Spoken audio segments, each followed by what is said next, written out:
Welcome to the History AI podcast, where the past comes alive with facts, anecdotes, and a dash of humor. Here are your hosts, Chuck and Marco. Welcome to the History AI podcast. I'm Chuck. And I'm Marco. Today we're diving into the life of a relatively obscure, yet fascinating figure, William Weston. William Weston. Not the guy who invented the Western omelette, right? No, Chuck. Weston was a 15th century English explorer and a pioneer in transatlantic voyages. Right, the less famous cousin of Christopher Columbus. So, where do we start? The late 15th and early 16th centuries were an era marked by profound transformations. This was the Age of Discovery, a period when European powers were eagerly exploring new lands. Right, like a medieval version of a space race, but with wooden ships instead of rockets. Exactly. This was also the time of the Renaissance, a cultural and intellectual movement that brought about a resurgence of learning, arts, and humanism. Artists and geniuses like Leonardo da Vinci and Michelangelo were on the scene, making art and, well, causing trouble. And don't forget the significant advancements in science and technology. The invention of the printing press by Johannes Gutenberg in the 1440s revolutionized the spread of knowledge. Imagine going from handwritten books to printing presses. That's like going from snail mail to email. Precisely. Politically, it was a time of consolidation and power struggles. The formation of strong centralized states was beginning in places like England, France, and Spain. The good old days of royal intrigue and knights in shining armor. And let's not overlook the religious turmoil. The seeds of the Protestant Reformation were being sown, which would drastically alter the religious landscape of Europe. So, basically, William Weston was navigating not just the seas, but a world brimming with change and excitement. That's a perfect way to put it, Chuck. Now, let's delve into the life of the man himself, William Weston. William Weston's early years are a bit of a historical puzzle. He was born in Bristol, England, most likely in the 1470s. This timing and location are crucial to understanding his future as an explorer. Bristol? So he was a city kid? Right, Chuck. Bristol was more than just a city, it was a thriving port and a center of maritime activity during this period. It's likely that the bustling docks and tales of the sea greatly influenced young Weston. Makes sense. Nothing like growing up around boats and sailors to spark that adventurous spirit. Indeed. However, information about his family is scarce. We don't have records of his parents or any siblings. It was common for families of this era, especially those not of noble birth, to go undocumented. So, he could have been from a family of sailors or merchants, given the Bristol connection? Possibly. It's also likely that his family was involved in the local trade industry, which would have exposed him to international traders and tales of distant lands. Sounds like the perfect recipe for creating an explorer. A childhood filled with stories of far-off places and the hustle and bustle of a port city. Exactly, Chuck. It's this environment that likely set the stage for Weston's future endeavors. His upbringing in Bristol, a hub for exploration and trade, was the perfect backdrop for nurturing a curious mind, eager to discover what lay beyond the horizon. Fascinating stuff. It's like he was born to be an explorer. And with that foundation, it's no surprise that William Weston would grow up to be a significant figure in the Age of Discovery. William Weston's transition from a Bristol youth to a sailor is a fascinating journey. In the late 15th century, Bristol was not just a port city but a hub of maritime innovation and exploration. So, our man Weston was in the right place at the right time? Precisely. During his formative years, Bristol was buzzing with tales of voyages to mysterious and uncharted lands. This era saw increased interest in finding new trade routes driven by the allure of wealth and discovery. Kind of like the Silicon Valley for explorers and adventurers? Exactly, Chuck. This environment would have provided the perfect backdrop for a young Weston, fueling his imagination and perhaps igniting a passion for the sea. Was there a specific moment or event that made him choose this path? While we don't have a recorded eureka moment for Weston, it's likely that the general climate of exploration in Bristol played a key role. The stories of explorers like John Cabot, who embarked on voyages from Bristol, would have been influential. I can imagine young Weston, eyes wide, listening to tales of the vast Atlantic and dreaming of what lay beyond. Exactly, and the economic and political climate of England at the time also can't be overlooked. The country was increasingly looking westward for opportunities, especially in competition with Spanish and Portuguese explorers. So, there was national pride at stake too. I guess being an explorer was like being an astronaut today. Right on the mark, Chuck. Becoming a sailor and later an explorer for Weston wasn't just a personal ambition. It was a calling fueled by the spirit of his age, an age of discovery, competition, and immense curiosity. From the sounds of it, William Weston was born to be at the helm, charting courses to new worlds. And with that spirit, he set forth on a path that would lead him to become one of the early Englishmen to explore the North American coast. By the late 15th century, William Weston had evolved from a curious youth in Bristol to an experienced mariner. This was a time when England was eager to establish itself as a major player in the world of exploration and trade. So, Weston was stepping onto the stage at a pretty critical time in history. Indeed. His emergence as an explorer coincided with a growing national interest in finding new trade routes and expanding England's influence overseas. This was an era dominated by figures like Christopher Columbus and John Cabot. Big names to compete with. How did Weston make his mark? Well, Chuck, records from the early 1500s indicate that Weston was involved in several voyages, but the most significant one was his expedition to North America. Right, the big leap across the pond. Exactly. This voyage is believed to have taken place around 1500 to 1502, a few years after John Cabot's initial voyage. What's fascinating is that Weston might have ventured farther than Cabot, possibly exploring parts of northeastern Canada. Sounds like he was pushing the boundaries quite literally. That's correct. His journeys were not just about discovery, but also about asserting England's maritime presence in a world dominated by Spanish and Portuguese explorers. And I guess this wasn't just hopping on a boat and going for a sail. This must have required some serious planning and backing. Absolutely. These expeditions needed funding, ships, crew, and provisions. They were major undertakings, often backed by investors and even the monarchy. Weston's ability to lead such an expedition speaks volumes about his skills and reputation. No small feat for someone from humble beginnings in Bristol. Indeed. His voyages contributed significantly to England's early exploration efforts, laying the groundwork for future expeditions and ultimately, the establishment of English colonies in the New World. So, in a way, William Weston was one of the architects of the modern Atlantic world. Precisely, Chuck. His explorations were instrumental in expanding the horizons of the known world and setting the stage for an era of global exploration. After establishing himself as a skilled mariner and explorer, William Weston embarked on a significant journey that would take him across the Atlantic Ocean to the shores of North America. This sounds like the beginning of an epic tale. It certainly was, Chuck. Around 1500 to 1502, Weston led an expedition under the English flag. This was just a few years after John Cabot's landmark voyage in 1497, which had piqued England's interest in the New World. So, Weston was one of the early birds in the English exploration scene. Exactly.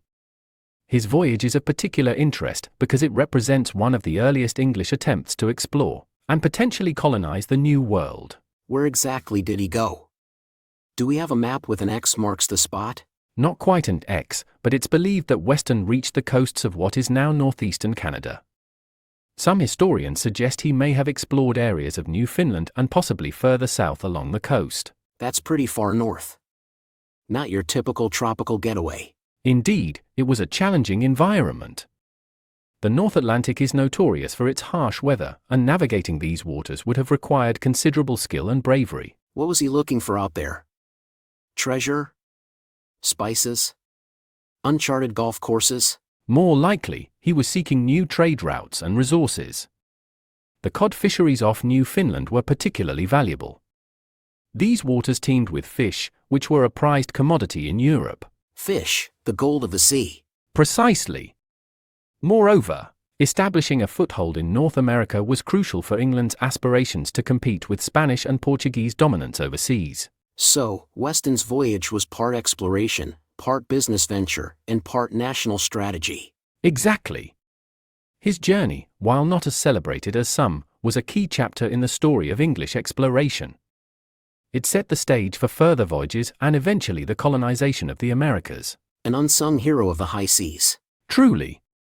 William Weston's voyage to North America is a testament to the courage and determination of the early explorers, whose journeys reshaped the course of history. Weston's expedition to the New World was groundbreaking.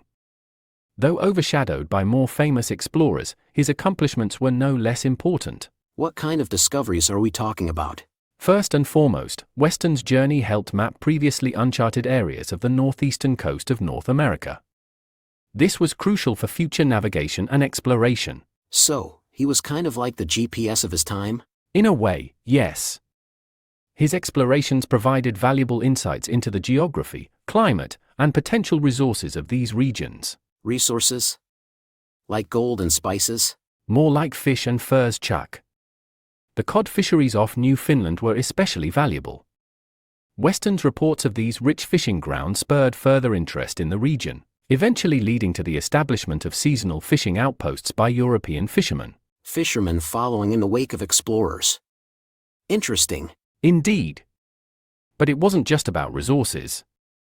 Weston's interactions with the indigenous populations were also significant.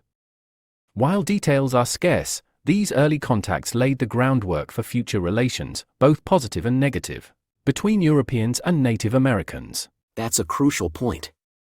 These weren't uninhabited lands, they were home to diverse indigenous cultures. Exactly. Understanding these early interactions is key to comprehending the complex history of European colonization in the Americas. What about the impact back home in England? Weston's voyages generated considerable interest in England. They played a key role in stirring up English ambitions for overseas exploration and colonization. His reports and experiences would have been invaluable to later expeditions, including those by figures like Sir Walter Raleigh. So, in a sense, he helped lay the foundation for the English Empire. Precisely, Chuck.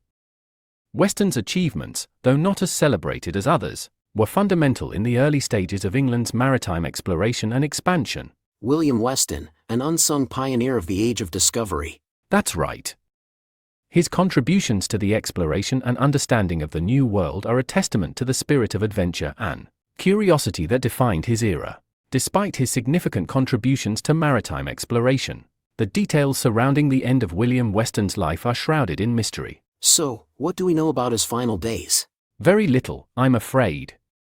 Historical records about the latter part of Weston's life are sparse. It's unclear when exactly he died, where, or even how. No dramatic sea battle or treasure hunt gone wrong? Nothing so romanticized, Chuck.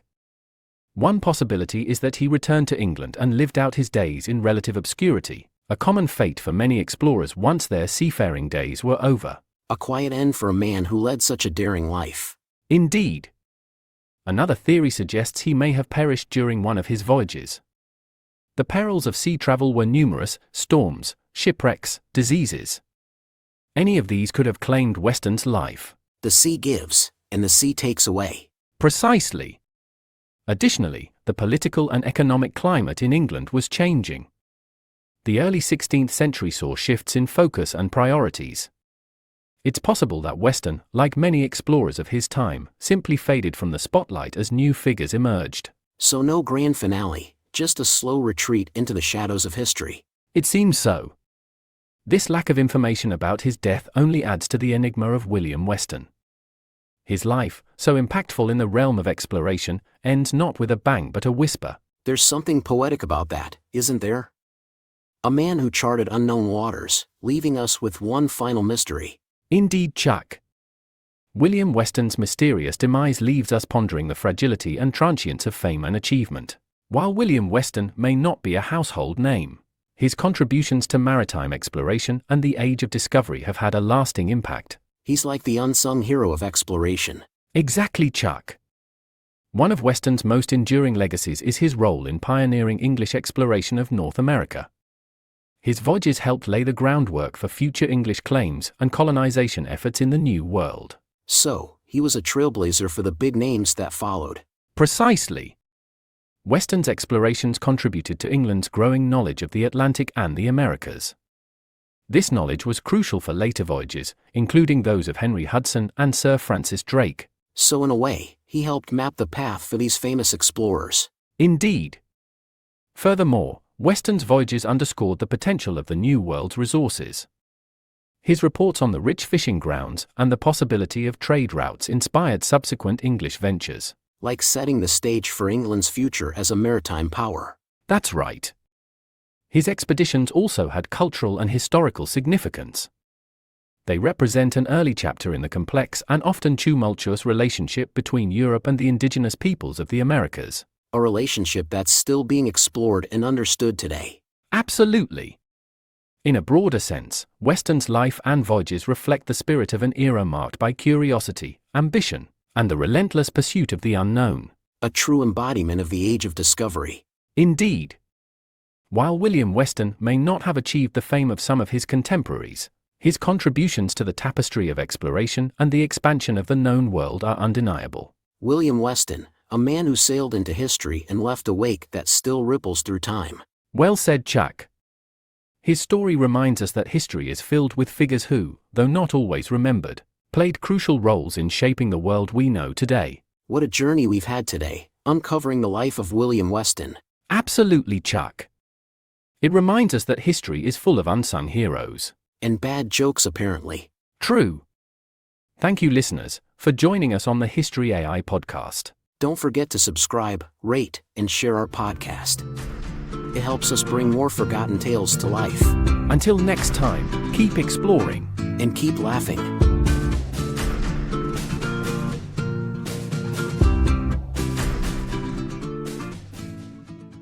Step into the thrilling world of sports betting with The Starting Line, an introduction to sports betting. Whether you're a beginner or simply curious, this comprehensive guide takes you from the basics to the advanced. Learn to decode odds, develop winning strategies, and bet responsibly. Get your copy now and transform every game into an adventure. The Starting Line is your first step towards mastering the art of sports betting. Available on Amazon.